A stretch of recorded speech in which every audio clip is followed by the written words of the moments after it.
सही काजी साहब, आखिरी सवाल मैं आपसे करूंगी।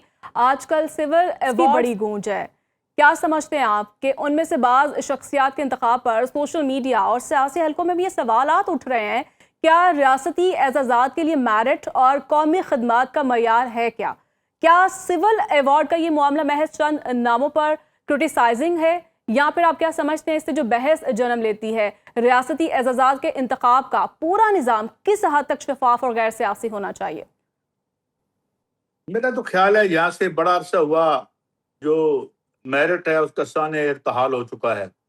ठीक है, आपके जो तालिब इल्म है यहाँ पे, जो अच्छे हमारे स्टूडेंट्स हैं, वो यहाँ से जितनी तेजी से बाहर जा रहे हैं वो आपके सामने है। जी। ठीक है, मैं समझता हूँ कि मुझे वो क्या था, 100 बरस से है आबा पेशा आबा सिपा गरी, कुछ शायरी कुछ जरिए इज्जत नहीं मुझे, जो कहा था ना गालिब ने। तो मेरा ख्याल ये है कि मैं तो खैर किसी काबिल भी नहीं हूँ, मैं तो किसी अवार्ड के, I have no claims to greatness, but had I been asked to get one I would have said thank you very much. मुझे नहीं चाहिए, क्योंकि इस अवार्ड से मुमकिन है मेरी इज्जत में बहुत ज्यादा इजाफा हो जाए जो मैं अफोर्ड नहीं कर सकता। काजी साहब, अगर जमात इस्लामी का अगर देख लिया जाए किरदार, तो जमात इस्लामी भी का जो मुतालबा है उनका पेट्रोलियम लेवी खत्म करने और पेट्रोल सस्ता करने का है, लेकिन हुकूमत के लिए लेवी एक बड़ा रेवेन्यू जरिया है। तो क्या हुकूमत अवाम को रिलीफ देकर अपना मालियाती हदफ मुतासर करेगा, या फिर महसूलात बरकरार रखकर महंगाई का सियासी बोझ बर्दाश्त करे? हुकूमत के पास इस दायरे से निकलने का अमली रास्ता क्या देखते हैं आप? अमली रास्ता ये निकलता है कि इनके सारे आईपीपीज को नेशनलाइज कर लिया जाए। अमली रास्ता ये निकलता है कि बिजली जो है वो 3 रुपए इंडिया दे रहा है, तो हमारे 8 रुपए बनते हैं, 8 रुपए में मिले, यहाँ इंडस्ट्री खड़ी हो जाए। मगर जब आपका हुक्मरान हुक्मरानी भी कर रहा है और बिजली ब्लैक भी कर रहा है, तो भाई फिर कैसे ठीक होगा? ये कॉन्फ्लिक्ट ऑफ इंटरेस्ट की बात है कि आप सरकार भी चला रहे हैं, बिजली का कारखाना भी चला रहे हैं, आप सरकार भी चला रहे हैं, आप शुगर मिल भी चला रहे हैं। तो भाई फिर शुगर मिल और कारखाना चलेगा, सरकार नहीं चलेगी लोगों के। ये है असल बात।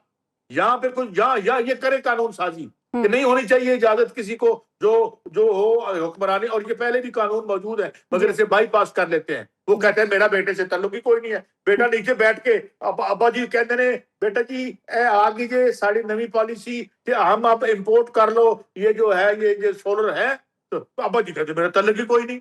What is this nonsense? खत्म करें। और ये अब चल नहीं सकता। ये जो रियासत की सतह पे सूबों की बात हो रही है, वो इसलिए उन्हें पता है कि इट ये रुक गया, काम खत्म हो गया, खराब हो रहा है काम। क्योंकि यहाँ पे देखें छोटी छोटी स्पोरेडिक मूवमेंट्स बन रही हैं, जिस दिन इनके डार्ट्स मिल गए तो फिर किसी के हाथ में कुछ नहीं रहेगा, उससे पहले ठीक कर ले। जी बिल्कुल ऐसा ही है। और अगर पेट्रोल की कीमत, टैक्स और रोजमर्रा अखराजात को मजमूई तौर पर देखा जाए, तो हुकूमत मुआशी इस्तेहकाम के अदादोशुमार जो पेश करती है, लेकिन आम आदमी की शिकायत तो यही है ना कि आमदन के मुकाबले में अखराजात मुसलसल बढ़ रहे हैं। क्या पाकिस्तान में असल मुआशी बहरान महंगाई की शरह नहीं, बल्कि आम आदमी की कुव्वत खरीद का जो मसला है वो कम होना है? ये 85-100 रुपए महाना पे ये पॉवर्टी लाइन किसने बनाई थी? जी।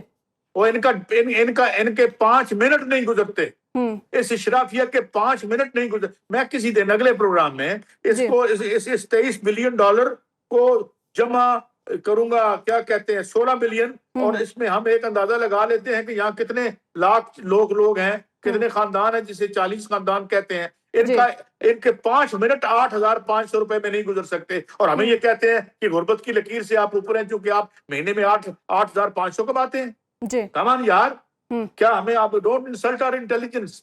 तो ये है सिलसिला।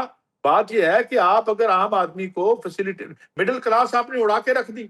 आपका बिजली का बिल जो है वो उसने मिडिल क्लास का बेड़ा गर्क करके उसे ब्लू कॉलर बना दिया, जो आपका व्हाइट कॉलर था। तो इसलिए इन इश्यूज को अगर आप हल नहीं करेंगे तो जो पोलिक क्राइसिस है, जो दहशतगर्दी का क्राइसिस है, जो यहाँ पे पॉलिटिकल जो अनरेस्ट है, वो नहीं खत्म होगा जब तक आप एक आफियत भरी दरमियानी सी, या कोई नहीं आपसे बेंटले गाड़ी मांग रहा, वो कहता है मुझे 2 वक्त की रोटी दे दो। अब आप देखें, मुझे एक यहाँ के आपके बड़े हाउस के, मैं उनका इंटरव्यू सुन रहा था, मैं नाम नहीं लेता, जी। वो 90 मिलियन की गाड़ी उनको मिली हुई है, एक हाउस को हेड करते हैं। तो यार शर्म करें यार, इस मुल्क में मुझे बताएं, हम अफोर्ड करते हैं 9 करोड़ की गाड़ी? आपको बिल्कुल भी जो नहीं। आपकी कारकर्दगी है, हमें तो सबको खोतों पे सफर करना चाहिए, हुँ, वो डिजर्व करते हैं हम। तो बिल्कुल। ये अल्ले तल्ले ऊपर से बंद करें, और नीचे और में गरीब मुल्क है। और अच्छा, एक अजीब बात है, तो वो एक दिन मुझे वो एक साहब हुँ, कहने लगे टीवी पे, हम बड़े मुश्किल फैसले कर रहे हैं, यानी हमने पेट्रोल महंगा कर। मैं कहा भाई, ये आसान फैसला है, गरीब आदमी की जेब में हाथ डाल के तुम हुँ, पैसे जब सरकार निकालती है, ये तो आसान है। जी, और ऊपर 1% को टैक्स करो, ऊपर वेल्थ टैक्स लगाओ, पता करो इनका। तो ये सिलसिला है। जी। यहाँ पाकिस्तान का क्राइसिस इकोनॉमिक है, और इकोनॉमिक क्राइसिस से सारे क्राइसिस जन्म ले रहे हैं। हुँ। और एक हद तक जो है ये समाज इससे बर्दाश्त करेगा, वरना फिर जो हो रहा है खित्ते में हम देख ही रहे हैं। वो हम देख ही रहे हैं। बिल्कुल काजी साहब, स्टेट बैंक के आदाद-ओ-शुमार के मुताबिक भी मैं आपसे पूछ लेती हूँ, मार्च 2024 से जून 2026 तक वफाकी हुकूमत के कर्जों की अगर बात की जाए तो 18,832 अरब रुपए का इजाफा हुआ है। क्या ये इजाफा महज पुराने कर्जों, सूद और माली ज़रूरियात का नतीजा है? या फिर इससे ये सवाल पैदा होता है कि मौजूदा हुकूमत भी कर्ज पर चलने वाले मुआशी मॉडल को तब्दील नहीं कर सकी?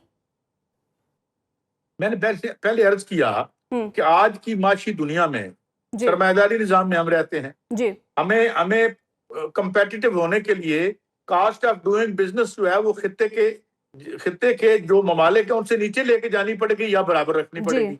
जब तक हम बराबर अगर आपको बैरून मुल्क हमारे मेहनत कश अपनी रिमिटेंसेस ना भेजें, हुँ, हुँ, तो हम तो उड़ गए। बिल्कुल। वो तो हमें वो पैसे भेजते हैं जो यहाँ पे, उससे हमारी कोई जान छूट। बात ये है कि यहाँ पे लोग देखें, जी, मैन्युफैक्चरिंग से निकल के लोग कोई प्रॉपर्टी में जा रहा है, कोई स्टॉक एक्सचेंज में घुस रहा है, कोई उधर जा हुँ, रहा है, कोई उधर जा रहा है। और जी, भाई कौन फैक्ट्री, पहले तो फैक्ट्री लगाओ तो कुछ 16 पैक में आ जाते हैं। हुँ, उसके बाद आपकी जो बिजली का बिल है, वो आपकी प्रोडक्ट जो है वो कंपेटिटिव ही नहीं है। हुँ, आज तक कोई सेमिनार हुआ कि ये आईपीपीज किसके हैं, ये किसने मुआहिदे किए थे, बिल्कुल। इनको खोला जाए, हुँ, इनको कमेटियों के हवाले किया जाए, यहाँ पे जुडिशियल कमीशन बनाया जाए, हुँ, पता किया जाए जो मुआहिदों के तहत क्या वो तमाम जो शराइत थी वो पूरी की इन्होंने या नहीं हुँ। की। और आज फिर 300 साढ़े 300 बिलियन रुपीस जो है आपका सर्कुलर डेट बढ़ गया है। बिल्कुल काजी साहब, तो ये सिलसिला कमेटियाँ है, भी तो बना इसको दी जाती हैं, लेकिन क्या वो उन कमेटियों से कोई रिजल्ट भी निकलता है? क्या कभी आज तक रिजल्ट कोई निकला है? नहीं, मैं ये कह रहा हूं कि एक देखें, हुँ, if you mean business ji, seriously, आप यू मीन बिजनेस के पाकिस्तान की हुँ, जो इकोनॉमिक हम डिसफंक्शनल है, हुँ, पूरे खत्ते में सबसे महंगी बिजली है, पूरे खत्ते में सबसे कमजोर हमारी करेंसी है, तो उसमें बात करें ना यार। बड़े बड़े अच्छे लोग हैं, जी, डॉक्टर जी, कलाम हक को बिठाएं, डॉक्टर कैसर बंगाली साहब को बिठाएं, डॉक्टर हफीज पाशा साहब को बिठाएं, उन्हें उन्हें ये इख्तियार दें कि सारे मायदे खोलें। ये हुँ, किसने हमारी मुल्क की जो है वो जड़ें काटी हैं। 90s के जो मुआहदे थे वो क्या थे, 2000 के क्या जी, थे, 2016 के क्या थे। ये हुँ, तीन जो दौर थे मुआहदों, अभी आप बंद कर दिया ये आपने कोल का प्रोजेक्ट। ये किसने, चाइनीज ने मना किया था ना लगाओ, ये किसने लगाया?